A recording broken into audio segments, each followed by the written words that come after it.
Turkish police have clashed with religious demonstrators demanding the country adopt Muslim constitution. And security forces fired tear gas on more than 100 protesters outside Ankara's parliament building to stop them from making a press declaration. Now, a call by Turkey's parliament speaker to drop constitutional references to secularism triggered the demonstrations. A parliamentary commission on the constitution says Turkey will remain a secular country. Next tonight here, living on the edge in one community where families and retirees had no idea until the earth underneath began to give way. After record-setting rainfall in Colorado Springs last summer, cracks began appearing in Catherine and Rick Sisko's yard. They've now grown to this. Where you once had a yard, you now have a canyon. Yes. This house was built in 1964. The Siskos bought it in 2010. They say they had no idea their dream retirement home was in danger of a landslide until about 10 months ago when the ground started to fall away. So far, at least 30 houses have damage, but thousands more may be at risk. It's an act of God. May be at risk. It's an act of God, and you can't blame anyone. Quick-thinking police officer in China prevented what could have been a true disaster. He spotted a crack in the road, blocked off this busy intersection that you see here. Now, within minutes, look what happened. The road began to cave in, and then that happened. To quote Veep from this past weekend, nature's trap door, a 6-foot-deep sinkhole, all captured on CCTV. Goodbye pavement. However, I mentioned it was a busy intersection.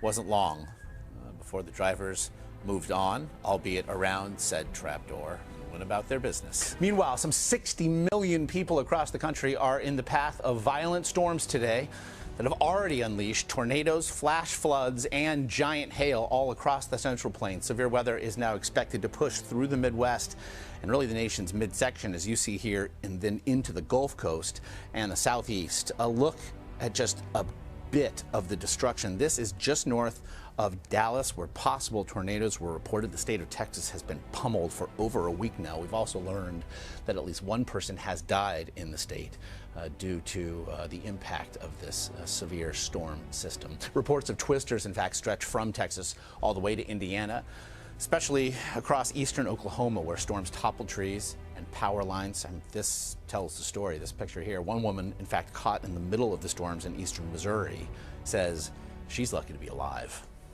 I'm just grateful we dodged a big one. I mean, it's so close to the house, and the house has nothing wrong with it. I mean, not a broken window, not a loose shutter. So we really, we were lucky. I'm saying my thank you prayers. There were more dangerous storms today across the western plains. This tornado hovering over suburban Omaha touched down several times, but no major damage. Another twister left Stanton, Iowa, largely unharmed. This is dash cam video showing a streak of light, and I'm doing quote marks with my fingers, over Southern California skies Tuesday night. Witnesses across hundreds of miles reported seeing this green fireball. U.S. Strategic Command says it was likely not human-made. The bright object does not appear to be among the satellites it tracks. 1 + 1 + 1 = aliens. Denounced what he described as NATO's greed for geopolitical space and its attempts to encircle opponents. Speaking to Swedish media, Sergei Lavrov rejected NATO's accusations that Moscow has been carrying out dangerous maneuvers near the alliance's bases. He noted that it is NATO that is expanding toward Russian borders, not the other way around. He noted that the West's military deployments near Russian borders have already violated the basic 1997 NATO-Russia Founding Act. Lavrov said that Moscow is ready for dialogue with NATO, but insisted that Moscow will react to the alliance's military buildup near Russia's borders. On the West sanctions, Lavrov said that Russia is a self-sufficient country and will rely on its domestic resources to avoid dependence on Europe. At least 6 Kurdish policemen have been killed in a bomb attack in Syria's northeastern city of Qamishli. Kurdish police commander says 5 people were also injured in the blast that targeted a security checkpoint. There's been no immediate claim of responsibility for the bombing, but Daesh Takfiri terrorists have often carried out such attacks in the mainly Kurdish city.